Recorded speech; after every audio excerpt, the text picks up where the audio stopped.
Hi friends, ఇవేళ jangri చేస్తున్నాం friends. చేయడానికి మినప్పప్పుని ready చేసుకున్నాను. ఒక గ్లాస్ వాటర్తో క్లీన్గా కడిగేసుకున్నాలి.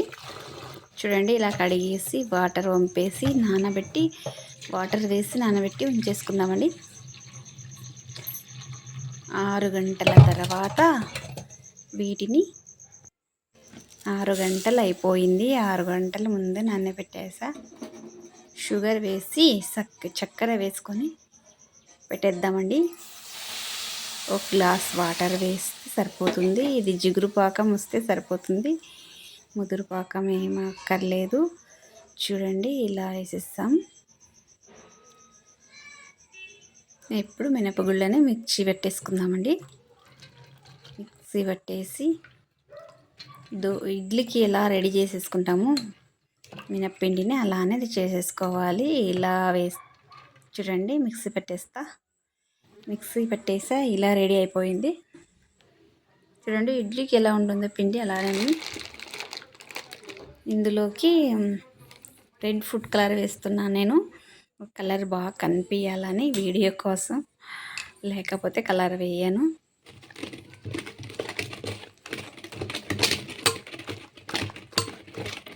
చూడండి, ఇలా బాగా మిక్స్ చేసుకోవాలి. ఇంకా నా ఒక చేతిలో ఫోన్ పట్టుకొని ఇంకొక చేతితో మిక్స్ చేసేస్తున్నాను కాబట్టి సరిగా రావట్లేదు. అయినా మిక్స్ చేసేస్తా, పక్కన పెట్టి రెడీ చేసేస్తా. పాకం రెడీ అయిపోయింది. చూడండి, పైన ఇలాగ వచ్చింది. ఇదంతా మొత్తం తీసేస్తా. క్లీన్గా కనిపిస్తుంది కదా.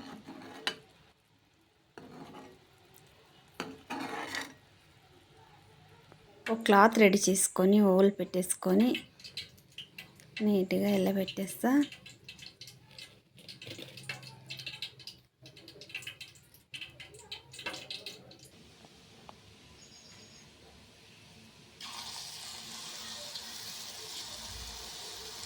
ఇలా చుట్టుకుందామండి. చూడండి, జాంగ్రీ ఇలా చుట్టుకుంటే బాగా వచ్చేస్తుంది. మనం బాగా పర్ఫెక్ట్గా చేసుకోవాలంటే ఒక్కసారికి రాకుండా నెక్స్ట్ టైం బాగా వచ్చేస్తుంది. జాంగ్రీ రెడీ చేసేసుకోండి, మీరు కూడా సూపర్ ఉంటుంది. మన చేతితో చేసుకుంటే ఆ థ్రిల్ వీరబ్బా. పాకంలోకి వేసేద్దామండి. ఇంకా మొత్తం వేసేస్తా. ఓన్ పక్కన పెట్టేసి మొత్తం వేసేస్తా.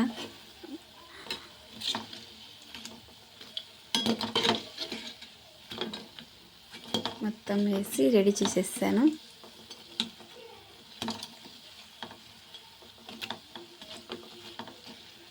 పాకంలోకి మొత్తం వేసి తీసి మొత్తం ఇంకా కొన్ని ఉన్నాయి, మొత్తానికి మొత్తం వేసి రెడీ చేసేసా.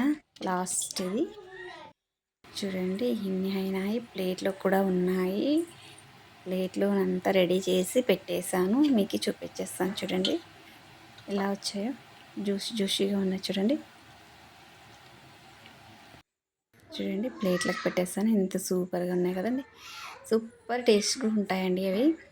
చూడండి ఫ్రెండ్స్, మీరు ట్రై చేయండి. మీరు కూడా సూపర్గా తినండి. Bye friends.